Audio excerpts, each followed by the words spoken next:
영어 원서 500번 읽기 도전하고 있습니다. 다섯 번째 읽기, 오독제 읽기 들어가 보도록 하겠습니다. 다섯 번째도 역시 마찬가지로 섀도우 리딩으로 읽도록 하겠습니다. Bunnicula. Editor's note. The book you are about to hear was brought to my attention in a most unusual way. One Friday afternoon, just before closing time, I heard a scratching sound at the front door of my office. When I opened the door, there before me stood a sad-eyed, droopy-eared dog, carrying a large, plain envelope in his mouth. He dropped it in at my feet, gave me a sorrowful glance, and with great quiet dignity sauntered away. Inside the envelope was the manuscript of the book, together with this letter. Gentlemen, the enclosed story is true. It happened in this very town to me and the family with whom I reside. I have changed the names of the family in order to protect them, but in all other respects, everything you will hear is factual. Allow me to introduce myself. My name is Harold. I came to writing purely by chance. My full-time occupation is dog. I live with Mr. and Mrs. X, called here the Monroes, and their two sons, Toby, aged 8, and Pete, aged 10. Also sharing our home is a cat named Chester, whom I am pleased to call my friend. We were a typical American family, and still are, though the events related in my story have, of course, had their effect on our lives. I hope you will find this tale of sufficient interest to yourself and your readers to warrant its publication. Sincerely, Harold X. Bunnicula. Chapter 1. The Arrival. I shall never forget the first time I laid these now tired old eyes on our visitor. I had been left home by the family with the admonition to take care of the house until they returned. That's something they always say to me when they go out. Take care of the house, Harold. You are the watchdog. I think it's their way of making up for not taking me with them. As if I wanted to go anyway. You can't lie down at the movies and see the screen. And the people think you are being impolite if you fall asleep and start to snore or scratch yourself in public. No thank you. I'd rather be scratched out on my favorite rug in front of a nice whistling radiator. But I digress. I was talking about that first night. Well, it was cold. The rain was pelting the windows. The wind was howling and it felt pretty good to be indoors. I was lying on the rug with my head on my paws, just staring absently at the front door. My friend Chester was curled up on a brown velvet armchair, which years ago he had staked out as his own. I saw that once again he had covered the whole seat with his cat hair, and I chuckled to myself, pictured the scene tomorrow. Next to grasshoppers, there is nothing that frightens Chester more than the vacuum cleaner. In the midst of the reverie, I heard a car pull into the driveway. I didn't even bother to get up and see who it was. I knew it had to be my family, the Monroes, since it was just about time for the movies to be over. After a moment, the front door flew open. There they stood in the doorway, Toby and Pete and Mom and Dad Monroe. There was a flash of lightning, and in each glare, I noticed that Mr. Monroe was carrying a little bundle. A bundle with tiny, glistening eyes. Pete and Toby bounded into the room, both talking at the top of their lungs. Toby shouted, "Put him over here, Dad." "Take your boots off, you're soaking wet," replied his mother, somewhat calmly, I thought, under the circumstances. "But Mom, what about—" "First, stop dripping on the carpet." "Would somebody like to take this?" asked Mr. Monroe, indicating the bundle with the eyes. "I'd like to remove my coat." "I will," Pete yelled. "No, I will," said Toby. "I found them." "You will drop him." "I will not. You will too." "Mom, Pete punched me." "I'll take him," said Mrs. Monroe. "Take off your coat this minute." But she became so involved in helping the boys out of their coats that she didn't take him at all. My tranquil evening had been destroyed, and no one had even said hello to me. I whimpered to remind them that I was there. Harold, cried Toby, guess what happened to me? And then all over again, everyone started talking at once.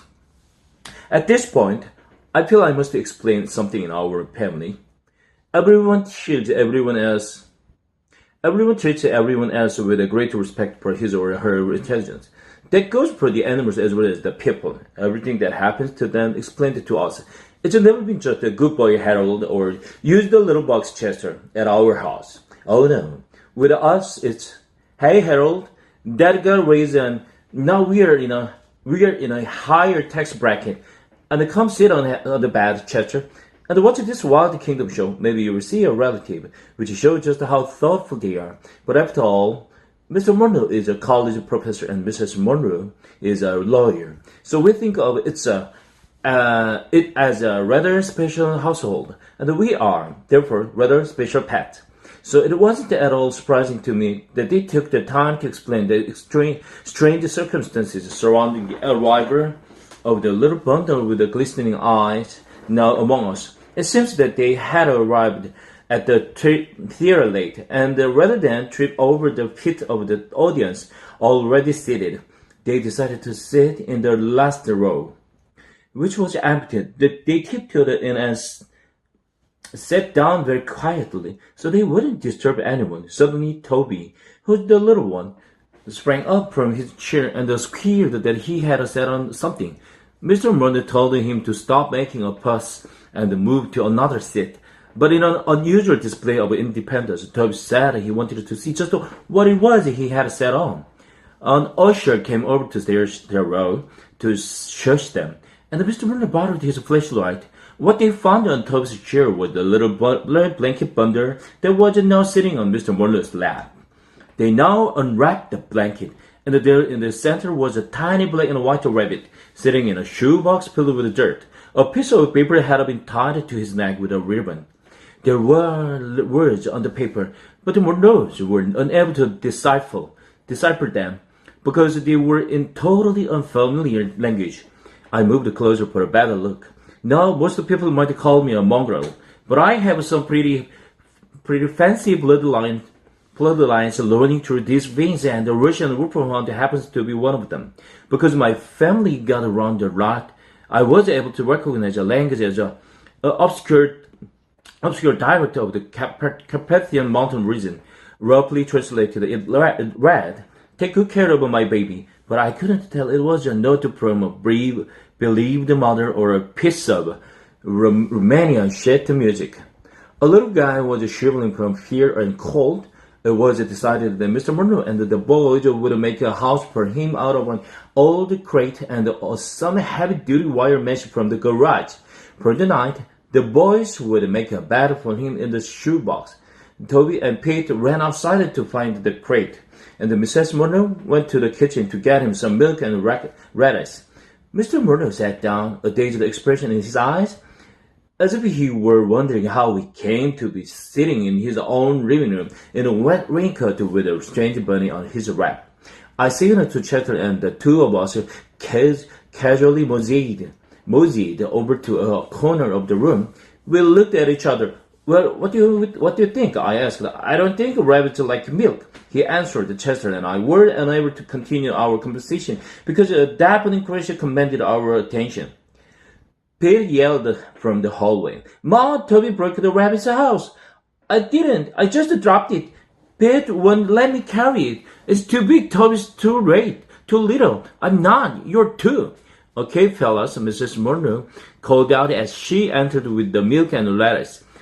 "Let's try to get in here with a little hysteria as possible, please." Chester turned to me and said under his breath, "The lettuce looks repulsive, but if there's any milk left, I get it."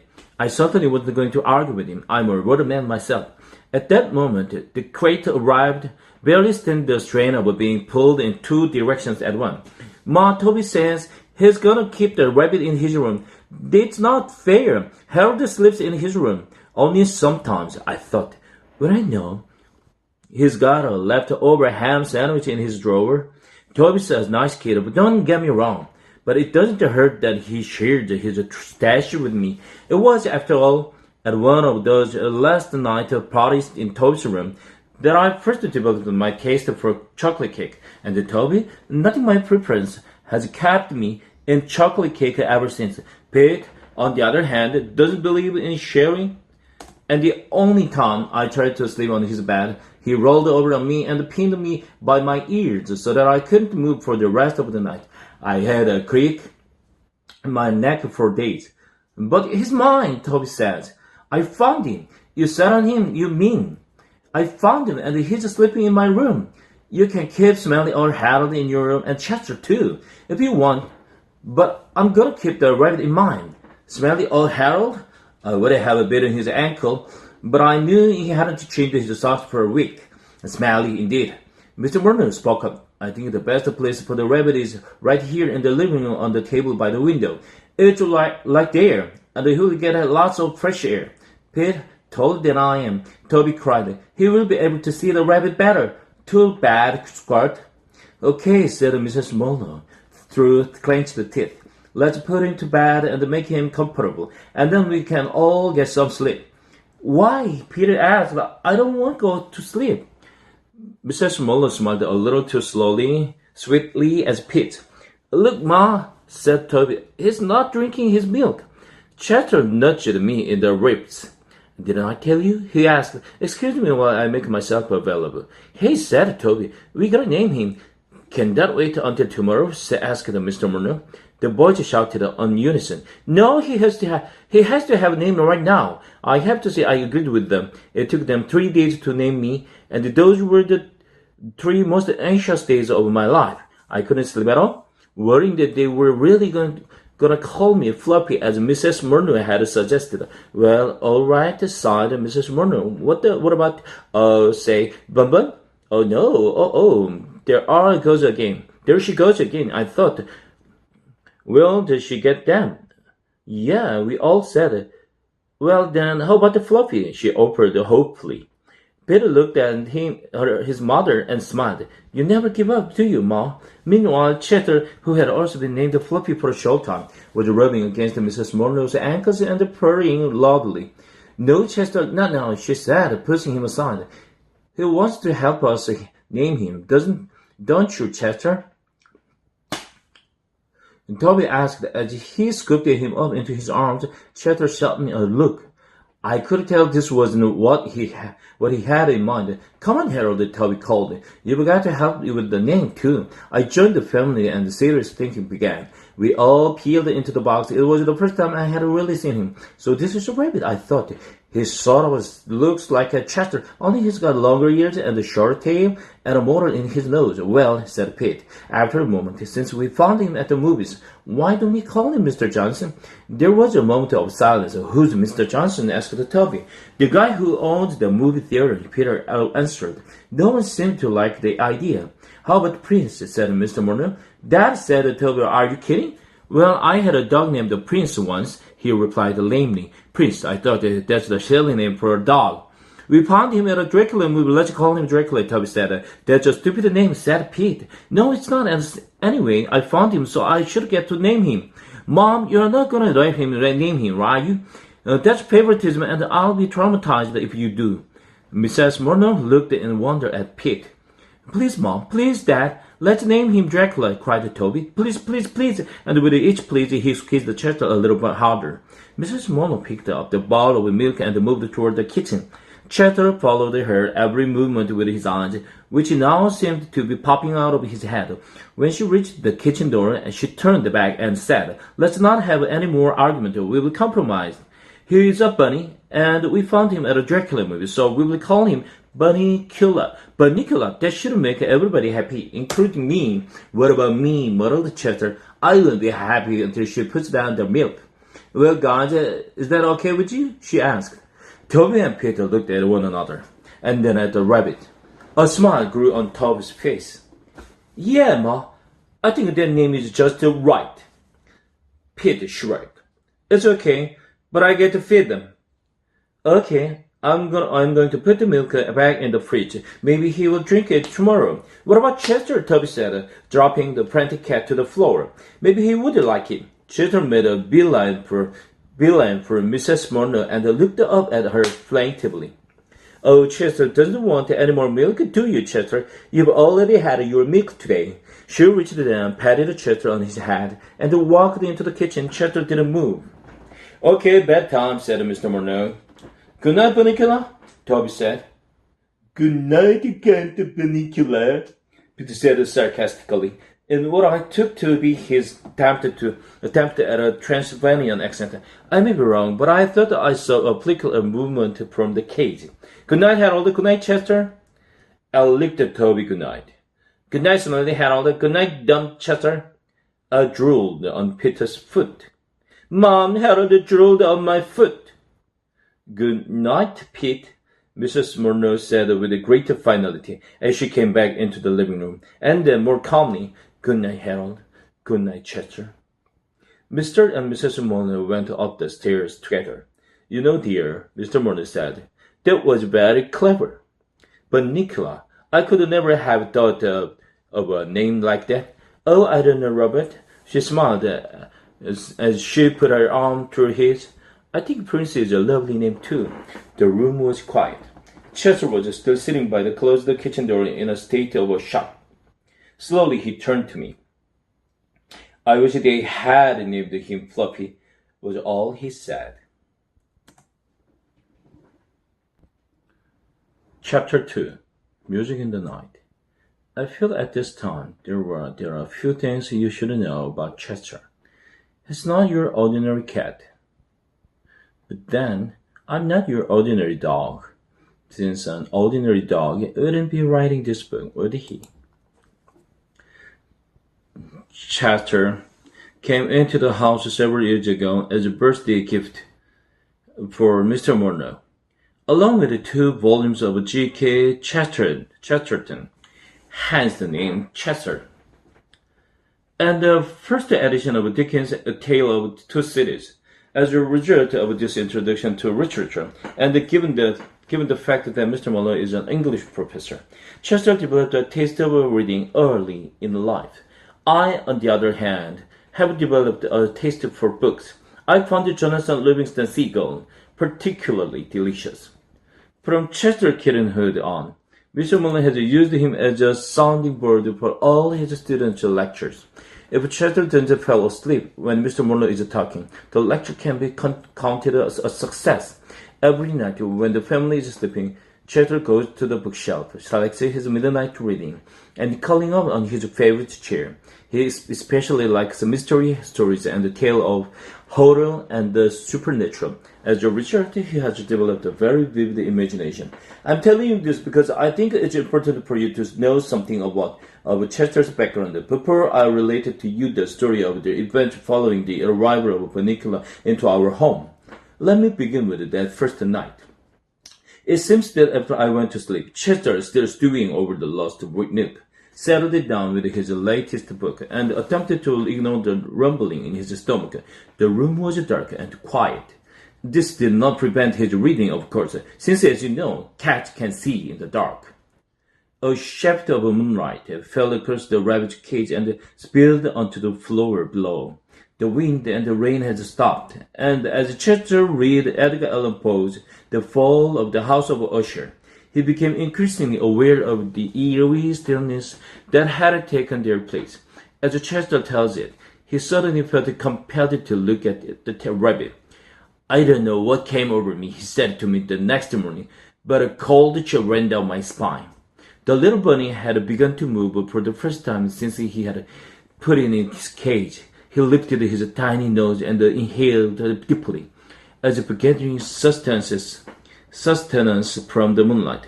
He slicked his ears back close to his body, and for the first time, Chester said, I noticed the peculiar marking on his forehead. What had seemed an ordinary black spot between his ears took on a strange V-shape, which connected with the big black patch that covered his back and each side of his neck.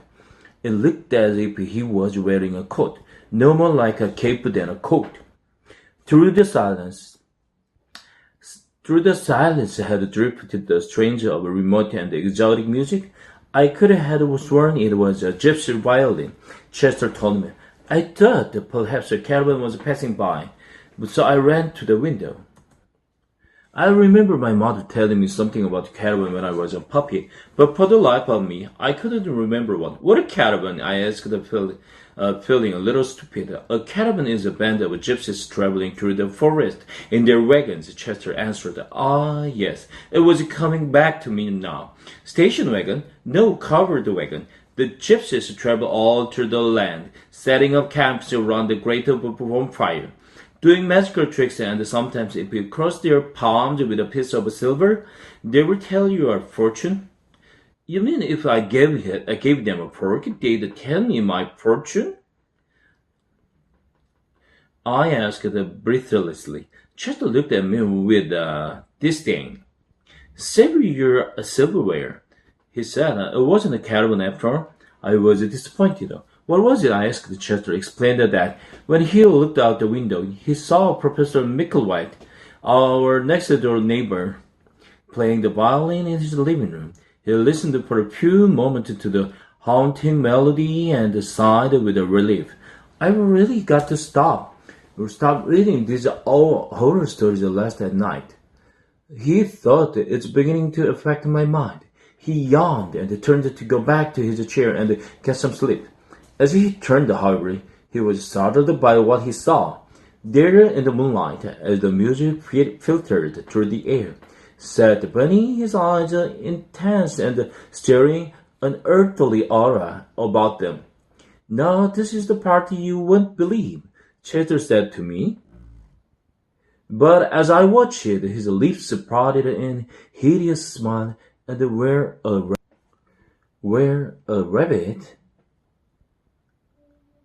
rabbit's buck teeth should have been, two little pointed fangs glistened. I wasn't sure what to make of Chester's story, but the way he told it set my hair on end. It set my hair on end. Chapter 3. Some unusual goings-on. The next few days passed uneventfully. I was very bored. Our new arrival slept all day, and Chester, whose curiosity had been aroused by the strange behavior of the rabbit the first night, had decided to stay awake every night to observe him. Therefore, he too spent most of his days sleeping, so I had no one to talk to. The evenings were much better. Toby and Pete, who used to play with me as soon as they got home from school, now ran immediately to that silly rabbit's cage to play with him, or at least they tried to. Bunnicula did not make the most energetic playmate. It took him quite a while to wake up each night, and then when he did awaken, he didn't do much except hop around the living room. He didn't play catch. He didn't fetch. He didn't roll over to get his tummy rubbed. I couldn't understand why they played with them at all. I expect it was because he was new and different, but I was confident that they should soon tire of him and come back to trusty old Harold. Finally, on the morning of the first day, I caught Chester bleary-eyed over the water dish. He grumbled at me in a most unpleasant manner. You know, Chester, you were never exactly charming in the morning, but lately you've become drowning grumpy. Chester growled in response. What are you doing this for anyway? What are you looking for? He's just a cute little bunny. Cute little bunny. Chester was amazed at my character analysis. That's what you think. He's a danger to this household and everyone in it. Oh, Chester, I said, with an indulgent smile, I think your reading has gone to your head. It's just because I do read that I know what I'm talking about. Well, what are you talking about? I still don't understand. I'm not sure yet, but I know there's something funny about that rabbit. That's why I have to keep alert. But look at you, you're exhausted. You sleep all the time. How can you call it alert? I'm awake when it's important. He sleeps all day, so I sleep all day. So just what have you seen?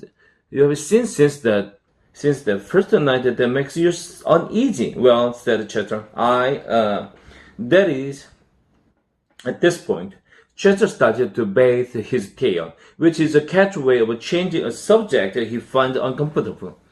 He then stumbled sleepily into the living room. So I asked again, following him, "What have you seen?" "Nothing," he snapped, and proceeded to curl up on his chair to go to sleep.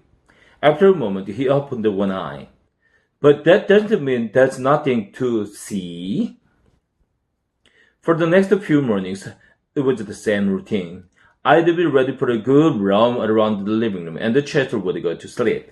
Peter and Toby were at school. Mr. Marlowe was at the university. He never did too much romping around anyway. And Mrs. Muller was at her office. No one to play with the poor, neglected Harold. At first I thought I could strike up a friendship with Bunnicula and maybe teach him a few tricks, but I could never wake him up. He was always waking up just about sunset when I wanted to take a snooze. A rabbit, I concluded, is cute to look at, but it's generally useless, especially as a companion to dogs, so I would retire each day with my favorite shoe to the rug and chew. Now some people, especially Mr. and Mrs. Monroe, can't understand my taste for shoes, and they yell at me for snacking on them. But I always say there's no accounting for taste. For instance, I remember one evening when Mr. Monroe picked some of his sour balls out of the bowl by his chair and dropped a green one on the floor. He didn't notice as it rolled across the room and landed near my nose. I decided this was a perfect opportunity to try one for myself. I placed it in my mouth and wished immediately that I hadn't. As the tears started running out of my eyes, I thought, "What's wrong with my mouth? It's turning inside out." Mr. Monroe immediately noticed that something had happened. "What's the matter, Harold? Are you looking for someone to kiss?" "Help! Help!" I wanted to cry, but all that came out was an ooh sound. I oohed for days. So how can anyone who likes green sour balls criticize me for preparing a nice penny roper or a bedroom slipper? But back to the matter at hand. One morning, Chester had news. "That bunny," he whispered to me across our footboards, "got out of his cage last night." "Don't be ridiculous," I said. "How could he break through that wire?" "Look how little he is." "That's just it. He didn't break through any wire.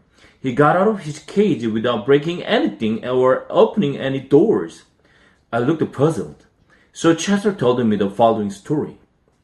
"Now, Harold," he said, "I don't want you to think I'm not a good watch cat, but after a few hours last night, I grew curious about the time.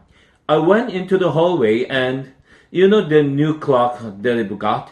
The big one that goes all the way to the ceiling? Well, see, it has these things in the middle called a pendulum. At first I figured I would just leave it alone. It looked like the spool they tied on a string and hung from the doorknob for me to play with when I was a kitten. Every time I hit that silly spool with my paw, it would swing back and hit me on the nose. I hated that toy. So naturally, when I saw this one, I decided not to have anything to do with it. I checked the time. It was midnight. I was all set to go back to the living room when something stopped me. Curiosity, I ventured. I suppose you could call it that. I prefer to think of it as challenging of the unknown. I put one paw over my nose and reached out with the other one and gave it one good smack. I darn near broke my arm. It's still tender. See how swollen it is. He showed me his little paw. I couldn't see anything wrong, but I knew better than to argue with him. "Oh yeah," I said, "that looks terrible. You must be suffering awfully. You'd better go easy today." He limped dramatically, just far enough to display his new handicap, and continued, "I couldn't even get to the pendulum. Somebody had put glass in front of it, and I was pretty mad. I was all set to go back, but at the same time, I couldn't help watching the thing move back and forth, back and forth, back and forth. It was so easy to watch, and before I knew what had happened, I was waking up." "You fell asleep?" I asked incredulously. I couldn't help it. I didn't know it had happened. But I looked up at the face of the clock and it was 12:45. I'd been gone 45 minutes. I ran back into the living room, looked at Bunnicula's cage, and it was empty. I couldn't imagine where he was. Then I noticed a light coming from under the kitchen door. I went into crouch, stalking the light when click. I heard the refrigerator door closed and the light went out.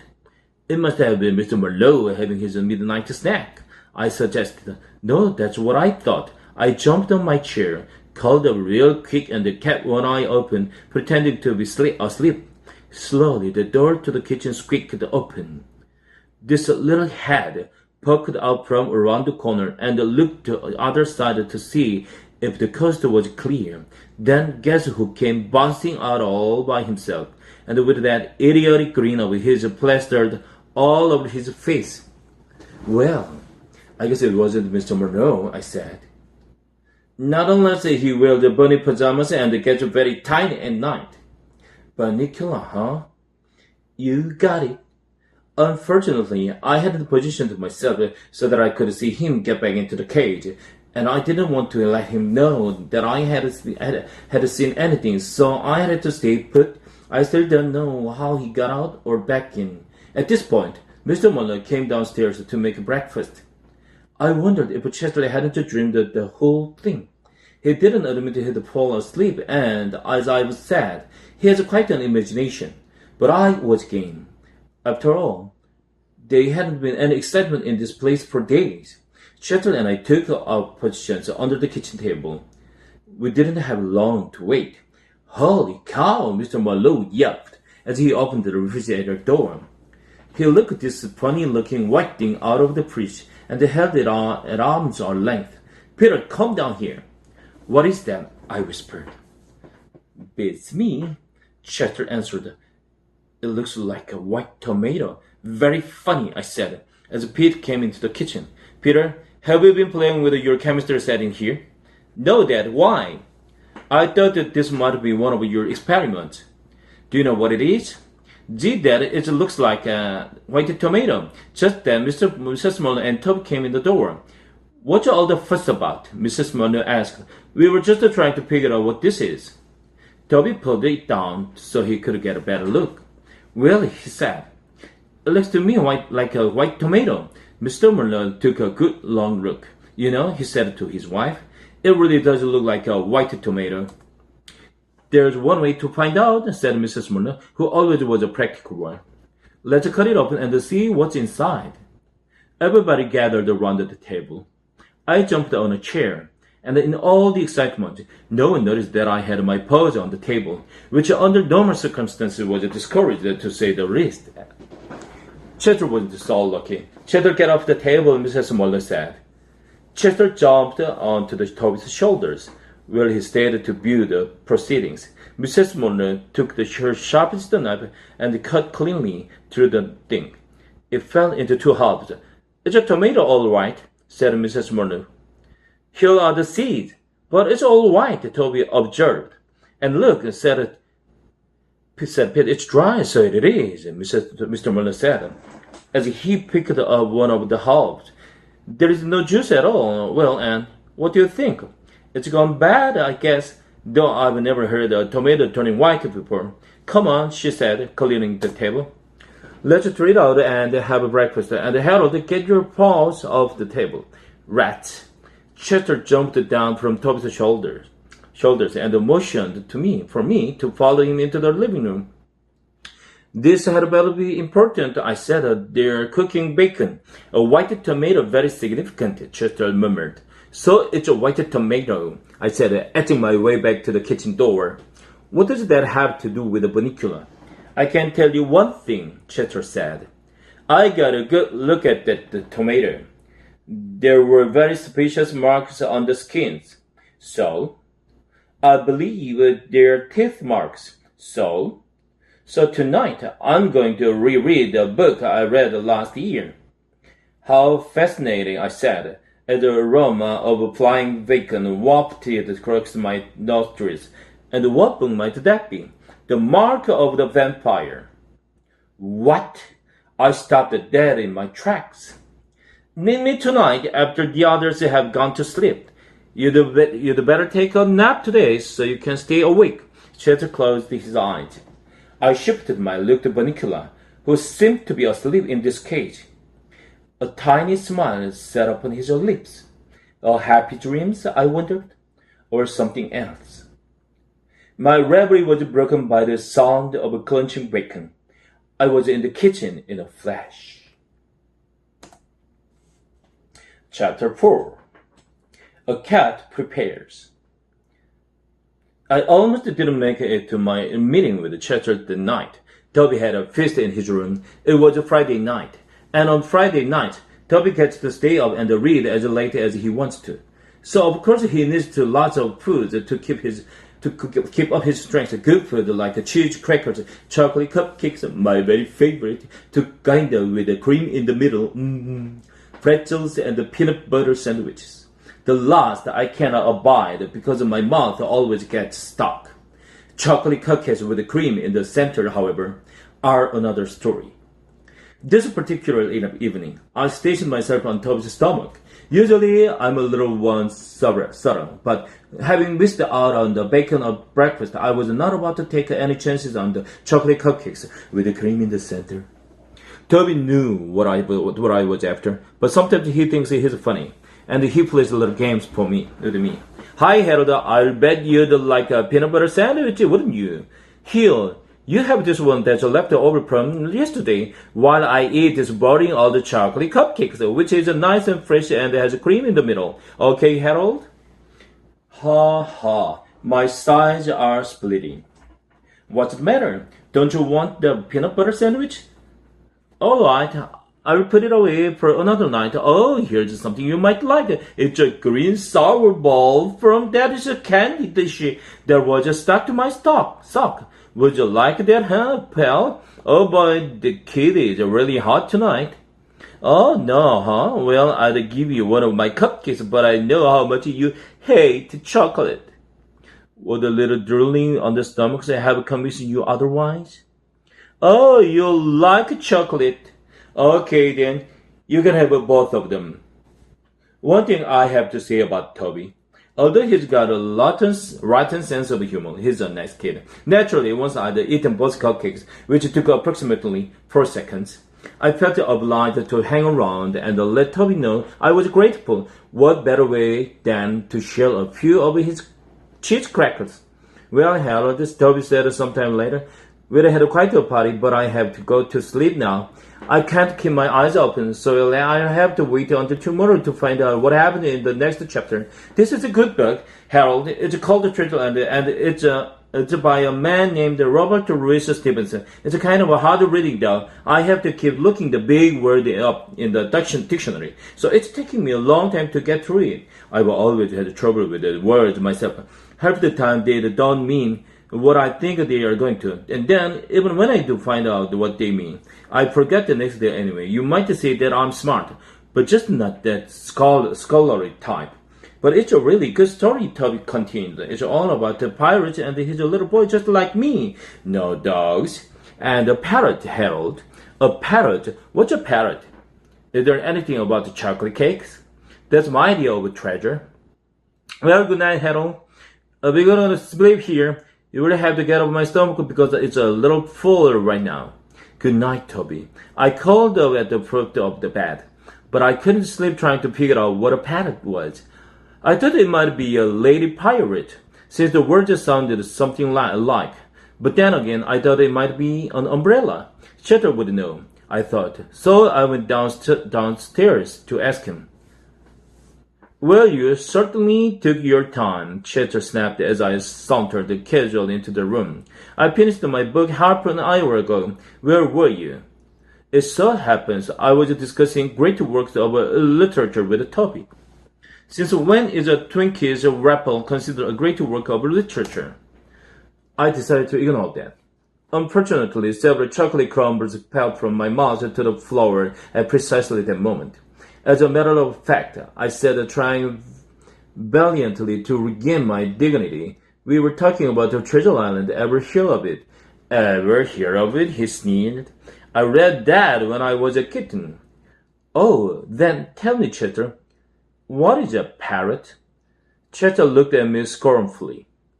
A parrot, he said, is a tropical zygodactyl bird, other cistiforms that has a stout curved hooked bill, is often crested, brightly variegated, and an excellent mimic. In other words, Harold, a parrot is a little bird with a big mouth. Oh, I said after a moment. I thought maybe it was an umbrella. Did you get so busy discussing parrot with the Toby that you forgot you were going to meet me here? This is important, Harold. I still wasn't sure what a parrot was, but I decided that this was not the time to pursue it. Come over here, Chester commanded, indicating his chair, and let me show you this book. I looked at the chair. Chester was already sitting in it, with a very large book open in front of him. I don't think that there's going to be room for both of us, Chester, I said. Come on, you're wasting time. Just jump up here. I surveyed the scene carefully. I knew I would have to get a running start since there was just a tiny spot left for me, and I wouldn't be able to peer into it. It pulled myself up slowly. Apparently, I was taking too long for Chester's liking. Will you get up here? He hissed. Okay, if that's what you want. I ran and jumped onto the chair, landing with a great kerplop. Chester, where are you? I cried. I couldn't see anything but the back of the chair. I'd forgot to turn myself around. I'm here, you great oaf. I turned my head. What are you doing on the floor? I asked. You knocked me off the chair. Now just stay put. I'm coming back up. I moved to the back of the chair, and the Chester landed on the front. Now let's see, he said. We both have to see the book. You come over here, and I will move this way. I don't know if you've ever wanted a cat try to decide where to sit, but it involved a lot of circling around, sitting, getting up again, circling some more, thinking about it, lying down, standing up, bathing a paw or tail, and circling. A dog, on the other hand, sits. This looks like a good spot, a dog will say to himself. He will then lower his body to the spot in the question, and is usually so secure in his decision that he will fall asleep immediately. Chester took what it felt like 20 minutes to settle himself in, and just as I was drifting off, the kicks started. Come on, Harold, quit hogging the seat, and wake up. What were you trying to do? That's a little catnap. Ha ha ha, I yawned. No, said Chester, turning to the book. Let's go down to brass tacks. What exactly is on your mind? I asked. This book and that rabbit, Chester replied. Now tell me, Harold, have you noticed anything funny about that rabbit? No, I said, but I've certainly noticed a lot of funny things about you recently. Think about it, that rabbit sleeps all day. So do I, so do you. Furthermore, he's got funny little sharp teeth. So do I, so do you. Furthermore, he gets in and out of his cage by himself. What kind of a rabbit can do that? A smart one, I said. I could do it. We are not talking about you, Harold. We are talking about the rabbit. Now, where did they find him? At the movies. Yes, but what movie? Dracula, I said. So, he said quickly. Remember the note around his neck? What language was it in? An obscure dialect of the Carpathian Mountain region, I answered smugly. He didn't know everything. Aha, Chester said. But what area of the Carpathian Mountain region? Area? What's an area? I looked at him blankly. Transylvania, he cried triumphantly. And that proves my point. What point? What are we talking about? And don't forget the white tomato. That's most important of all. But what? This book, said Chester, disregarding me, tells us just what we needed to know. What? I practically screamed. What does it tell us? What does this book have to do with the Bunnicula? What are you talking about? What's going on here? I can't stand it anymore. Chester regarded me coolly. You're really very excitable, Harold. That's not good for your blood pressure. I put my paws around his throat. Tell me, I said in a low, threatening voice, or I will squeeze you till you pop. Okay, don't get upset. Now this book tells you everything you've always wanted to know about vampires, but were afraid to ask. Personally, I had never wanted to know anything about vampires, but at that moment, I was afraid to tell that to Chester. I still don't understand what vampires have to do with our little furry friend. Once Chester said, vampires do not sleep at night, they sleep only during the day. The same holds true for this rabbit. 2. Vampires can get in and out of blocked rooms. Bunnicula gets in and out of his locked cage. This was beginning to interest me. Didn't you say something about the refrigerator? That's right. He got the refrigerator open all by himself. 3. Vampires have long pointed teeth. They are called fangs. Well, don't we have fangs? No, we have canines. That's different. What's different about it? Fangs are more pointed and the vampires use fangs to bite people on the neck. Yuck! Who'd want to do that? Vampires would, that's who. Wait a minute. I saw Mrs. Marlowe bite Mr. Marlowe on the neck once. Does that mean she's a vampire? Boy, are you dumb.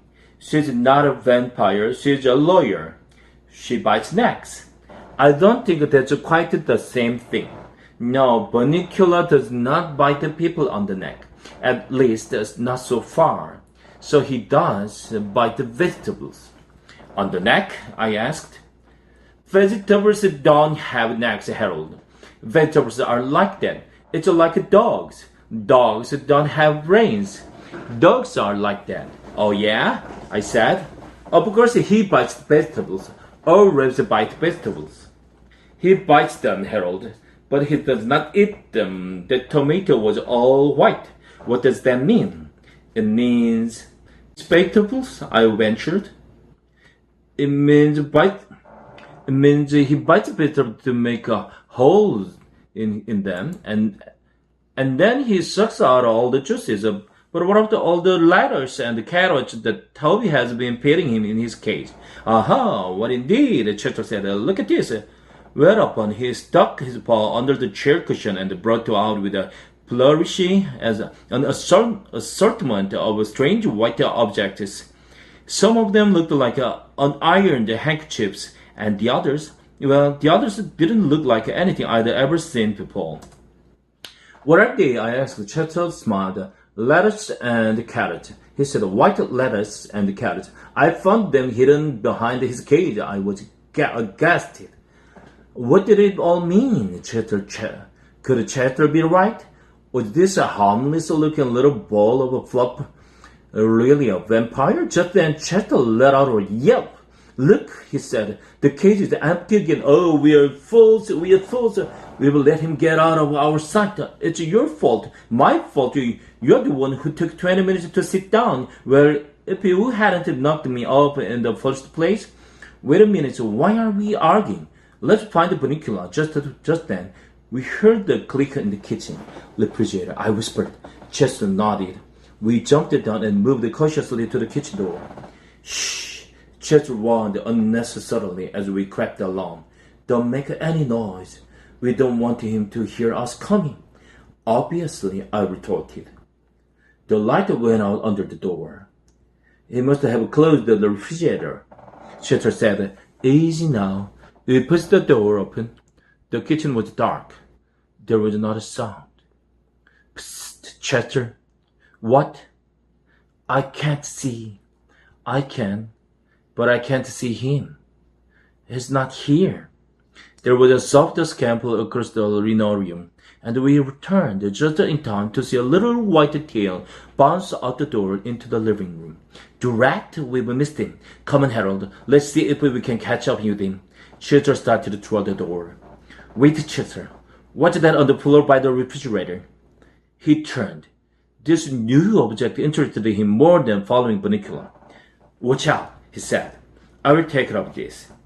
He slunk across the room slowly, muscles taut, eyes alert. When he was about 6 inches away, he stuck out his paw, closed his eyes, and batted at the object tentatively. I don't think he'd make any contact. Get closer, I said. Chester's eyes popped open. Who's the cat here? He asked. I know what I'm doing. And he proceeded to bat the air 3 more times. What is it? I squealed, as my throat contracted in fear. I don't know yet, but whatever it is, it's not alive. Oh boy, if I wait for you, we will hear all night. I walked bravely to the object and sniffed it. Well, asked Chester. That's me. Chester came closer. After a moment of close examination, he gasped. I jumped. I could feel my heart pounding in my chest. Harold, Chester blurted. What? Yes, wait. What is it, Chester? It's white zucchini. Chapter 5. Chester goes into his act. The next morning, I was awakened by a scream. Robert, come down here right away. There's something wrong in the kitchen. For a moment, panic seized me. I thought she'd run out of the dog food, but then I remembered the event of the previous evening. Mr. Monroe came bounding down the stairs. Chester, I cried. Did you see Mr. Monroe? His face has turned white. It's Bunnicula, isn't it? No, he said calmly. It's a shaving cream, you idiot. By now, the excitement in the kitchen was at a full throttle. The table was covered with Bunnicula's handiwork. There were white beans and white peas and white squash and white tomatoes and white lettuce and white zucchini. What can it mean, Robert? Mrs. Monroe was saying. I'm getting worried. One tomato is a curiosity, but this is unheard of. There must be something wrong with our refrigerator. That is turning all the vegetables white. But look, she said. I left these tomatoes on the windowsill and they are white too, and this squash I left in the bowl on the table. At that moment, Pete and Toby came into the kitchen. Holy cow, what's going on? Hey, maybe it's a vegetable blight, Mom. Could that be, Robert? Did you ever hear about anything like that? Well, no, actually, I've heard of a blight, but nothing like this. Chut leaned my way. This will take forever if we will leave it up to them. Sometimes human beings can be so slow. I started to answer him, but he was heading for the table. What about that friend of yours in the agriculture department? Oh, Tom Cragen? Could we call him and ask him if we were doing something wrong? It's a DDT, Mom, Peter interjected. I know about this stuff. It's because you buy vegetables that aren't organic. All vegetables are organic, Peter. Mrs. Monroe replied. That's not what my teacher says. See, Toby, I told you this would happen. They're using chemicals on our food, and if you are not careful, you will turn white too. Like Dad? Robert, couldn't you take that shaving cream off your face? Oh, yes, of course. Where's my towel? I know I brought it down with me. For that matter, where was Chester? I'd seen him going toward the table, but I'd lost the track of him listening to all the talk about DDT. I just hope that they don't use any of that stuff where they grew chocolate cupcakes. Pete, did you take my towel? Why would I take your towel, Dad? I don't shave. Just then the door swung open. I could not believe my eyes. There was Chester, with Mr. Monroe's towel draped across his back and tied under his neck like a cape. That was strange enough, but on his face was an expression of sent chills down my spine. His eyes were wide and staring. The corners of his mouth were pulled back in the evil grimace. His teeth were bared and gleaming in the morning light. He cackled menacingly and threw back his head as if he were rapping at all of us. I thought he had completely lost his mind. There's my towel. What's the matter, Chester? Were you called? Mr. Monroe bent down to take the towel from Chester. Before he could lay his hand on it, Chester flipped over onto his back, closed his eyes, and pulled his paws over his chest. It was a hideous sight. He opened his eyes wide. With paws outstretched, he slowly lifted his head. His eyes glazed and vacant. Soon the upper half of his body followed. all in one smooth flow until he was in a sitting position. Hey, Dad, did you leave your brandy glass out last night? Chester is acting a little weird. Well, son, cats are funny creatures. I glanced at Chester. He wasn't laughing. Psst, Chester, what are you up to? I'm a vampire, you don't? Can't you tell? I'm trying to warn them. Well, it's not working. You'd better think of something else. Chester frowned, apparently deep in thought. So you see, Toby, Mr. Mallow was explaining. All cats are as individual as all people. Maybe he just wants to get our attention. Isn't that right, kitty cat? Ordinarily, Chester would have left the room upon being called a kitty cat, but he was lost in thought. Come on, Chester, give me back my towel. Mr. Mallow moved toward Chester. Chester's eyes lit up. He looked at me and smiled. I sensed I was not going to like what he had in mind. I was toying with the notion of slinking under the table when Chester picked me with his eyes. How deep they were, like black pools. I felt myself floating, lost in them, my will no longer my own. I felt an inexplicable urge to murmur, "Yes, master," when he walked slowly, steadily toward me. As he drew nearer, I found myself unable to move. He stopped before me, never taking his gaze from me, and lunged. Yo! Mom, Chester bit Harold on his neck. Oh, that was the real bite, was it? Laughed Chester. That was a love bite. Isn't that cute? Love bite my foot, that hurt. Chester, what's the matter with you? I sputtered. Do I look like a tomato?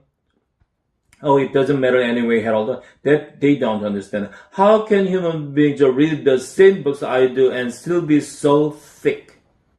Our conversation was interrupted. Mrs. Mallow picked Chester up and cuddled him.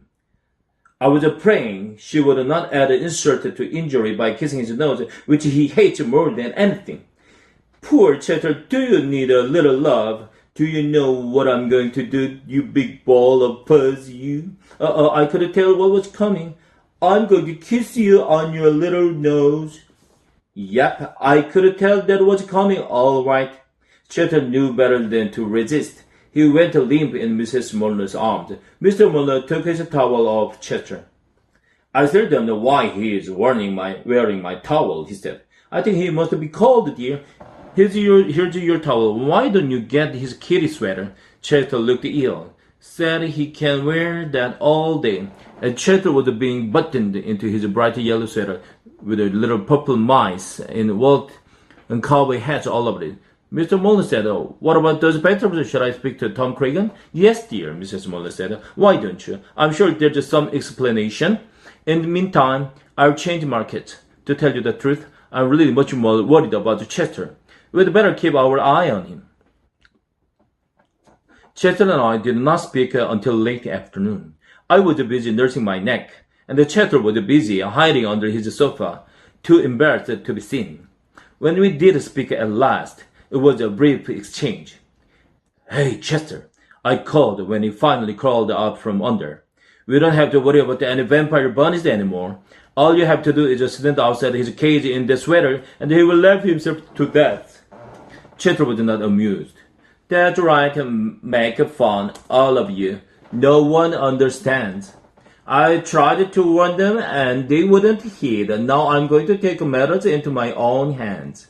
Whereupon Chester and his 16 purple mice went into the kitchen for dinner. Chapter 6. Harold helps out. That night I had an uneasy sleep. Strange noises emanated from downstairs. It sounded like toenails were clicking back and forth on the floor. It must be Bunnicula making his midnight run, I thought, although I'd never known him to make a sound, and I smelled the funniest odor in the air, something familiar, though I couldn't place it. As the night progressed, it grew stronger and stronger, until finally it tickled my nose, and I sneezed myself awake. I jumped off the Toby's bed, still sniffling, and headed down the stairs for the living room to find Chester to see if he could smell it too.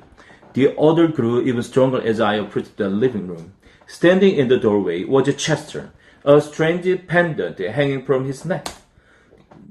Phew, Chester, I said. What are you wearing the awful thing for? It smells. Of course it smells, he replied. Here, I made one for you too. Put it on. Are you kidding? That thing smells like garlic. It is garlic, Chester stated matter-of-factly.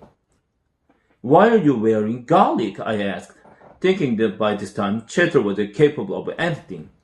As we walked into the living room, I tripped on another piece of garlic lying in the doorway. Careful, said Chester. Watch your step. I surveyed the room and saw that it was strewn with garlic on the doorways, over the windows, and around Bunnicula's cage. The poor little fellow had buried his nose as far as possible under his blanket. I was able to follow his example and returned to Toby's bed to bury my nose under the blankets when Chester grabbed my tail and with his teeth. You're not leaving this room until you put this on, he grumbled at me. I think that was what he said. I wasn't sure because it's not. He had my tail in his mouth. It's not polite to talk with your mouth full. Chester dropped that tail. Meanwhile, my eyes were beginning to water. Listen, Chester snapped at me. Fortunately, letting go of my tail first. The book said to use garlic. What book? I asked. The Joy of Cooking? Chester continued. The mark of the vampire says garlic renders vampires immobile. What does that mean? It means that they can't go anywhere if there's garlic around. Well, I've got news for you, Chester. I can go anywhere either. The smell is killing me. But you've got to put it on. It says so in the book. If you don't put it on, I will put it on for you. No, Chester, I said as my nose suddenly and involuntarily closed. The leaving this room right now, and I did. I was so sick to my stomach from the aroma that I decided to spend the early morning hours outdoors as dawn approached. It seemed that it would be a peaceful day. The sky was clear and birds were singing, and I felt contented after my difficult night just to be lying in the grass, feeling the ladybugs crawl up my ears. Suddenly, the calm was broken. Strange piercing screams came from the area of the kitchen. Not again, I thought. Watch it turned white now. As it happened, it was Chester. There in the sink, lathered with soap, was the feline detective yelling his head off. Mrs. Muller was scrubbing his vigorously, and from the sound of her voice was in the middle of a long lecture. I don't know what's gotten into you, Chester. You never played with garlic before. I thought you hated the smell of it, and you've gotten it all over yourself. Stop wriggling. You will get soap in your eyes. If you want to chew on something, I will get you some candy, but stay out of my herbs. Then she rinsed him off, rubbed him with a towel, and planked him down in front of the stove to finish drying. Shut the door, he hissed at me. I'm freezing. That silly woman, doesn't she knows? Cats don't get bath. What do you mean? I get bath all the time, I said, closing the door with my back foot. That's because you're too dumb to bathe yourself. Cats always bathe themselves. It's a rule. Everyone knows that. Well, at least it smells nice here again. I sniffed as I settled down next to Chester by the stove. That is all toasty warm here in the kitchen. Surely it smells nice again, he said, but now the house isn't safe anymore. What do you mean? I asked, getting closer. I mean it worked last night. The garlic worked. No more vegetables turned white, did they? No, but that means Bunnicula didn't get out of his cage last night. Maybe he was just tired, I said, or maybe he was full. Don't be ridiculous, he replied. It was the garlic. He couldn't leave his cage, but tonight he will be free to roam again, and I've got to find a way to stop him that isn't smelly. Mr. and Mrs. Monroe were hurrying in and out of the room, stopping over us, late for work. Mrs. Monroe yelled up to Toby, "Don't forget to take the steak out of the freezer when you get home today, Toby, and leave it on the table that defrosted. And this time, remember to put a plate under it." Chester's ears perked up. "Of course," he said. "That's what I'll do." and he strode past me with a knowing smile. Mrs. Monroe turned off the stove and left the room. It was too much for me to figure out, so I went to sleep on the nice warm kitchen floor. I was awakened by a bite on the ear. Chatter was staying by me, looking very impatient. Boy, nothing wakes you up, he said. I've been yelling and poking at you for 10 minutes. I was dreaming, I answered defensively, about the place where there weren't any cats around to bother nice dogs and wake them up when they needed their rest. You can finish sleeping later, he said crisply. Right now, you have to help me. Do what I asked. Get Bunnicula out of the cage. I sprang back. Get him out of the cage? I thought that was what you didn't want. I thought you said he was dangerous. What if he attacks me? Aren't you ashamed? Chatter replied. Afraid of a harmless little bunny? Harmless? I thought you said he was a threat of this house and everyone in it. Isn't that what you said? Isn't that what we've seen talking about all this time? He is a threat. But only at night. During the day, he's just a very sleepy rabbit.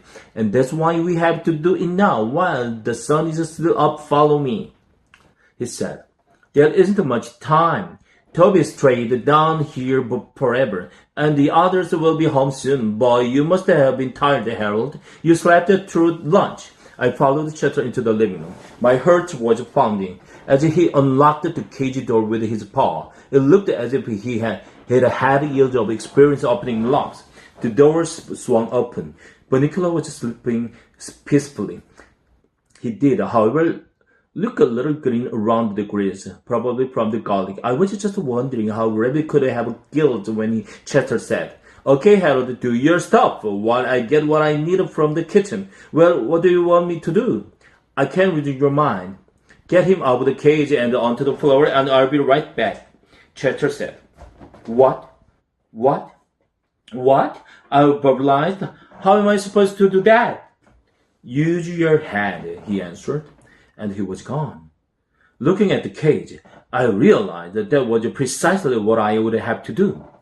Until this moment, I had never had to face the possibility of actual physical contact with a real-life rabbit. I looked upon my chore reluctantly. I seemed to recall my grandfather telling me that one picked a rabbit up by its neck with one's teeth. This I attempted, though the very idea set my stomach churning. I squeezed my head through the tiny door and gently placed my teeth around the skin of the bunny's neck. To avoid any suggestion of violence, I've never been one for the sport of hunting. I prepared to think of myself as the creature's mother, carrying it up to safety. Unfortunately, I couldn't carry it anywhere, for once my head was in the cage, it wouldn't come out again. I could go neither forward nor backward. At that moment, Chatter appeared at the door, carrying in his mouth what looked every bit like a nice big juicy raw steak. My eyes popped, my teeth dropped Bunnicula, my mouth opened, and I began to drool. After all, I had missed lunch. Chatter, what are you doing with that steak? Haven't you gotten him out of there yet? I can't get either of us out of here. My head is stuck. Oh, Harold, sometimes I despair. Here, I will get you both out. I should have done everything myself. He came over, dropped the steak just a few feet away from me, and climbed over my shoulders. You pull your head out while I push you against the cage. Who gets the steak? I asked. Don't worry about the steak, Harold. Just pull. I would have more motivation if I knew who is to get the steak. Chatter ignored me. I pulled. He pushed. I felt something go pop. We all fell in a jumble. Chatter, the cage, Bunnicula, and me. When I looked around, Bunnicula was lying next to me, still sound asleep. There you are, I said. We got him out. Now let's it. No dice, Chatter said. Just read this to me so I will be sure I'm doing it right. And he handed me a book. That book, again. Start at the top of the page, Chatter said as he picked up the steak. Why don't you read and I will hold the stick? Chester replied. I took it to mean that I was to start reading. To destroy the vampire and his reign of terror, it is necessary to pound a sharp stake. Chester interrupted. A sharp stake? He asked, what does that mean? I will test it and tell you if it's sharp. I offered. Oh, never mind, this will do. It's a sirloin. Keep reading. To pound a sharp stake into the vampire's heart. This must be done during the daylight hours when the vampire has no powers. Okay, he said. This is it. I'm sorry I had to go this far, but if they'd listened, this wouldn't have been necessary. He dragged the stake across the floor and laid it across the inert bunny. Then, with his paws, he began to hit the stake. Are you sure this is what they mean, Chester? Am I anywhere near his heart? He asked. It's hard to tell, I said. All I can really see are his nose and his ears. You know, he's really sort of cute. Chester was getting that glint in his eyes again. He was pounding away at the stake harder and harder. Be careful, I cried. You will hurt him. Chester increased his attack. I was really getting worried with the door opened and Mr. and Mrs. Monroe were still suddenly with us in the room. Chester, Mrs. Monroe screamed, What are you doing with my dinner? Robert, get the stick away from the Chester, and what's the matter with the Bunnicula? Why is he on the floor? Mr. Monroe took the beautiful stick away. I wish that it had found the farewell with the tears in my eyes. As the kitchen door swung open, Chester whispered with all the determination, All right, the last resort. And dashed into the kitchen. Seconds later, he was back carrying the water dish between his teeth. He ran toward the Bunnicula and, with a mad yowl, threw the dish of the water at the rabbit. Unfortunately, he was so hysterical that his aim was not the best. With the water dripping from my ears, I watched Mrs. Monroe pick Chester up by the scruff of his neck and toss him unceremoniously out the front door. Robert, we are going to have to do something about the cat. Look at this mess. Dinner's ruined. The poor bunny is out of his cage, and Harold is just sopping wet. I tried to look as pathetic as I knew how. Oh, poor Harold, Mrs. Monroe called, as she dried me off. You've had a rough day, you and Bunnicula. I don't know what's the matter with your friend, but unless he's learned how to behave, he will just have to spend the night outside. Mr. Monroe, meanwhile, he restored the Bunnicula to his cage and the cage to the window sill. I couldn't believe it when I saw that Bunnicula was still asleep. And, Mr. Monroe said, the steak is ruined.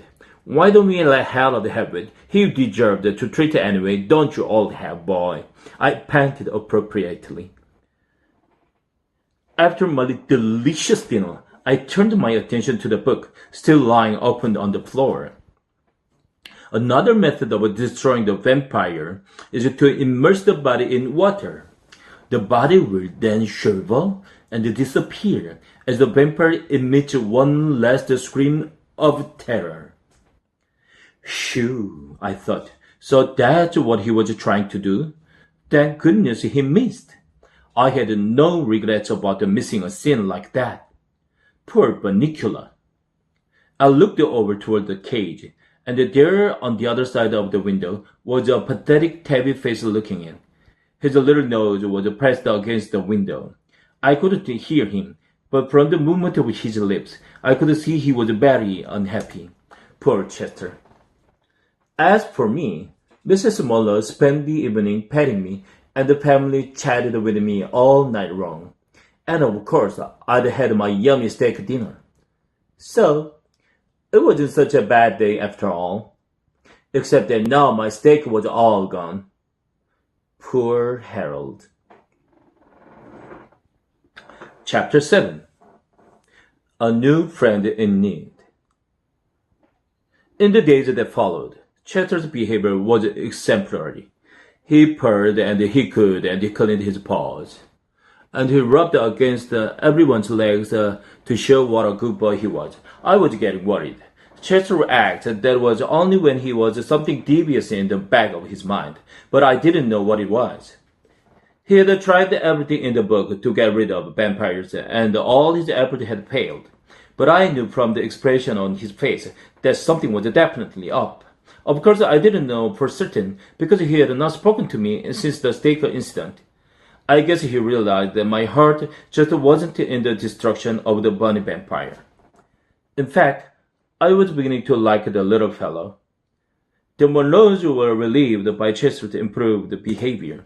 They didn't know how to account for his strange doings, but to their credit, they were willing to let bygones be bygones. The only disturbing fact in all our lives was the reappearance of the white vegetables each morning in the kitchen. And yet, after a few days, even that stopped, and the life seemed to return to normal. One evening, I dropped by Bunnicula's cage to chat. I'd found myself doing that more and more since Chester and stopped talking to me. Of course, Bunnicula didn't talk back, but he was a good listener. I'd begun to think of him as a friend. A strange one, granted, but one can't always choose one's friend. I was distressed this particular evening to see that he was dragging his ears, as it were. He looked tired and listless. I patted his nose, and it seemed a little warmer than it should have been. I became alarmed. I ran over to Toby, who was doing a picture puzzle on the floor, and began to bark.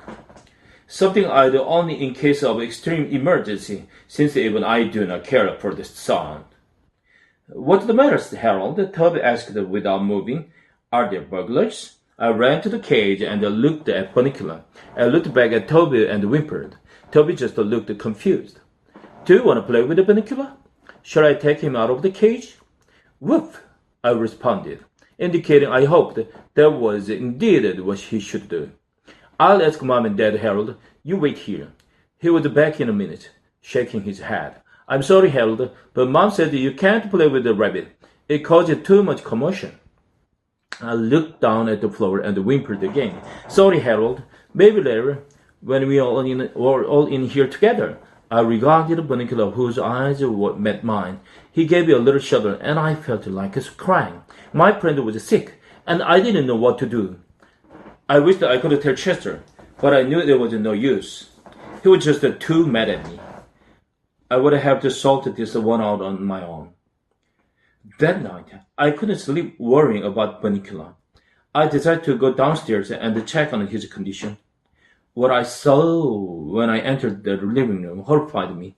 Bunnicula was out of his cage on the floor, where Chester stood in front of him, a piece of garlic around his neck and his arms outstretched, blocking the kitchen door.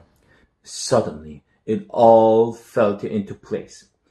Chester was starving Bunnicula.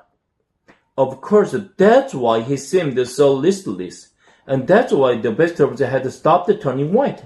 Chester had made it impossible for Bunnicula to eat. "Chester!" I cried. Chester jumped a very high jump. "What are you doing down here?" He spat at me as he landed. "I know what you're doing, Chester, and the jig is up. That little bunny never hurt anybody. All he's doing is eating his own way. What do you care if he just drains a few vegetables? He's a vampire," Chester snarled. "Today vegetables, tomorrow the world." "I think perhaps you are overstating your case," I suggested cautiously. "Go back to bed, Harold. This is rather than the two of us. It may seem harsh, but I'm only being cruel to be kind." Who's he being kind to, I wondered, as I went back upstairs. The tomatoes and zucchinis of the world? Maybe a few cabbages? It didn't make sense, but I could see I wasn't going to get anywhere with the Chesters tonight. Tomorrow, however, would be another story, and I was determined that by hook or by crook, my friend Bunnicula would eat by sundown the next day. Chapter 8. The Jester in the Dining Room. I realized that there was nothing I could do for Bunnicula during the day since he was sleeping, but that gave me time to plan my strategy. At first, I thought I would bring food to his cage, but then it occurred to me that Chester must be taking everything away that was given to him. Pete and Toby usually left the letters for Bunnicula during the day while he was sleeping, and Chester, ever watchful, probably napped at each evening just before the rabbit woke. No, there would have to be another way. I thought and thought all afternoon, and I could see that Cheddar had done a good job of isolating Bunnicula from his food. There was no way I could think of to overcome Cheddar's game plan. As the evening drew closer and I grew more and more frantic, I stumbled into the dining room and saw the answer to my problems sitting before me on the table. It was a big bowl of salad. All I had to do was get Bunnicula to the salad and let him get his fill before the family came in to eat. With that funny white dressing on it, they would never notice if a few vegetables were white. I ran to the hallway to check the clock. 6:15. It would be 15 minutes before the sun went down and Bunnicula woke up. I would then need at least 5 minutes to get him from his cage to the table and feed him. All I had to do was make sure no one came into the room until he had finished. I needed a good 20 minutes at least. I went back into the living room. Cheddar was asleep on his brown velvet chair, shedding in his sleep, still worn out from the previous night's activities. I checked upstairs. Toby was reading in his room. The last chapter of Treasure Island, I noted. Pete, who should have been doing his homework, was listening to records in his room. I ran down to the kitchen. Hello, Harold, Mrs. Muller said as I came through the door. What's new? Other than a rabbit starving in the next room and an imminent attack on your salad bowl, nothing, I thought. I stood at her feet and panted. He scratched my head. This gave me a moment to check out how far she was in her cooking. Sorry, Harold, she said. I have to baste this chicken. I noticed the oven timer still have 35 minutes to go. It'll be tight, I thought, but I can make it. Now, where is Mr. Monroe? I went to the front door and whimpered loudly. Mrs. Monroe followed me. Are you waiting for Daddy, Harold? He will be home soon. Soon? Isn't it good enough? How soon? I whimpered again. Patient boy. He's late at a school meeting. He should be here any time. She went back into the kitchen, and I checked the clock. 6:25. It was getting dark, and the Cheddar was still asleep. Time to swing into action. Having watched the Cheddar undo the lock on Bunnicula's cage, and having participated in that unfortunate steak episode some days earlier, I knew I would have no problem getting Bunnicula out. I just had to be a little more careful where I positioned my head so that I wouldn't find myself in the humiliating predicament of getting stuck a second time. My timing was perfect. With the Bunnicula swimming peacefully from my teeth, I made my way stealthily toward the dining room as the last rays of sunlight gave way to the darkness of night. Once inside the dining room door, Bunnicula awakened in great bewilderment. It's not every day, after all, that one finds oneself, upon awakening, hanging from the jaws of a fellow creature, even so caring and gentle a creature as myself. Bunnicula opened his eyes wide and turned his face as best he could to me. I jumped up onto the nearest chair and placed the rabbit safely on the table's edge. Okay, I whispered. There's your dinner. Go to it. Get your fill as fast as you can. Poor Bunny, I will stand guard.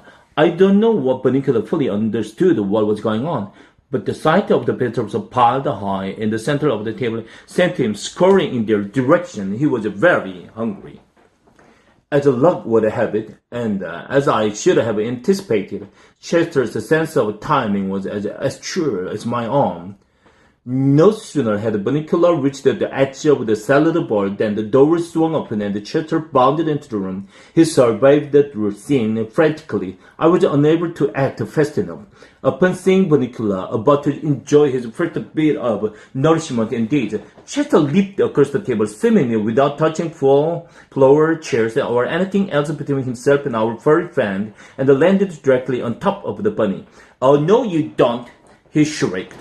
Bunnicula, not sure what to do, jumped high in the air and landed with a great scattering of the greens smack into the center of the salad bowl. Lettuce and the tomatoes and the carrots and the cucumbers went flying all over the table and onto the floor. Chester flattened his ears, wiggled his his rear ear and smiled in anticipation to its observers. This is known as he attacked position. Run, Bunnicula, I shouted. Bunnicula turned in my direction as if to ask where. Anywhere, I cried. Just get out of his way. Chester sprang. Bunnicula jumped. And in the flash of a second, they had changed the positions. Chester now found himself flat on his back, owing to the slipperiness of the salad bowl, dressing in the bowl, and the Bunnicula, too dazed to even think about the food now, hovered scribbling on the table. Chester was having a great deal of difficulty getting back on his feet, but I knew it was only a matter of a second before he hit us back again, and I knew also that Bunnicula was too petrified to do anything to save himself, so I did the only thing I could. I barked very loudly and very rapidly. The whole family rushed through the doors. Mr. Murlow must have just come home because his coat was still on. Oh no, cried Mrs. Murlow. That's it, Chester. This is Chester's last stand. Chester rolled his eyes heavenward and didn't even try to move. Mom, said Toby, tugging at his mother's arm. Look at Bunnicula. How did he get out of his cage? He looks scared. Of course he's scared, Mrs. Murlow said. We probably forgot to latch his cage and he got out. And I think Chester has been chasing. Toby put his face close to the rabbit. Mom, doesn't Bunnicula look kinda sick? We'd better take them all to the vet to see if any damage was done, she answered. I started to whimper. No need for me to go to the vet. Mr. Murlow patted my head. You may as well take Harold along, he said. He's probably due for his shot. Mrs. Murlow carefully picked Chester out of the salad bowl and carried him by the scruff of the neck to the kitchen. I'm going to give Chester a quick bath, she said to Mr. Murlow. Why don't you put together a fresh salad? Toby, you and Peter put Bunnicula back in his cage and then clean up the table. I didn't stick around for an assignment. This was not the time to be in the way. And besides, I now had a whole evening and night ruined worrying about the next morning's visit to the vet. This little effort of mine, I thought, had been a disaster in more ways than one. Chapter 9. All well that ends well. That ends well. Almost. Looking back on that night, I remember thinking that this whole mess could never be resolved happily. What would it become Bunnicula by my new friend who was suffering from starvation? And what about Chester, my old friend, who seemed to have flipped his lead, and if you pardon the expression, was in the doghouse with the Murlows. Of far greater concern at that time, of course, was my own future. But on that night, all that consumed my thought was the fear of the next day's injections. It all seemed hopeless indeed. But looking back on the next day, I can tell you that happy endings are possible, even in situations as fraught with complications as this one was. Early the next morning, we all piled into the car, some of us with greater reluctance than others, and trundled off the vet. And by afternoon, we were on our way to solving our problems. The vet worked everything out very nicely. He discovered that Bunnicula was suffering from extreme hunger. I could have told them that. Rather than jar his fragile stomach with solid food, the doctor decided he should put on a wicked diet until he got better. So Bunnicula was immediately given some carrot juice, which he drank eagerly. After he finished, he looked over at me with a great grin on his face and winked. Chester was diagnosed as being emotionally overwrought. It was suggested that he start a session with a cat psychiatrist to work out at what the doctor called the case of sibling rivalry with Bunnicula. I asked Chester later what a sibling was, but he wasn't speaking to me. I looked up. It's like a brother or sister. A sibling rivalry means you are competing with your brother or sister for attention. I wasn't sure this was Chester's problem, but it sure explained a lot about the Toby and Pete. As for me, well, I came out the best. Dr. Westman was all set to give me my shot when the nurse came in with my card. Wait, doctor, this dog doesn't need his shot yet. It's too soon. So I got a pat on head and a doggy pop instead. These days, everything is back to normal in the Monroe's household. Almost. Bunnicula liked his liquid diet so much that the Monroes have kept him on it. And oddly enough, there have been no problem with the vegetables mysteriously turning white since Chatter, of course, insisted that this proved his theory. Obviously, Harold, the liquefied vegetables take the place of the vegetable juice, so Bunnicula has no need to go roaming anymore. Then he is not a vampire, I said. Nonsense. He's a vampire, all right, but he's a modern vampire. He gets his juices from a blender. Case closed, Sherlock? I queried. Case closed. Oh, Chester? Yes, Harold? What are those two funny marks on your neck? Chester jumped and I laughed.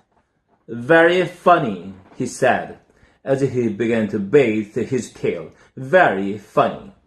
The Monroes never knew anything of Chester's theory. They changed the marks and to this day believe they were the victims of the curious vegetable blight. Bunnicula and I have become good friends. He still doesn't say anything, but he snuggles up next to me by the fireplace and we take a long cozy snooze together. One night I sang him a lullaby in the obscure dialect of his homeland, and he slept very peacefully.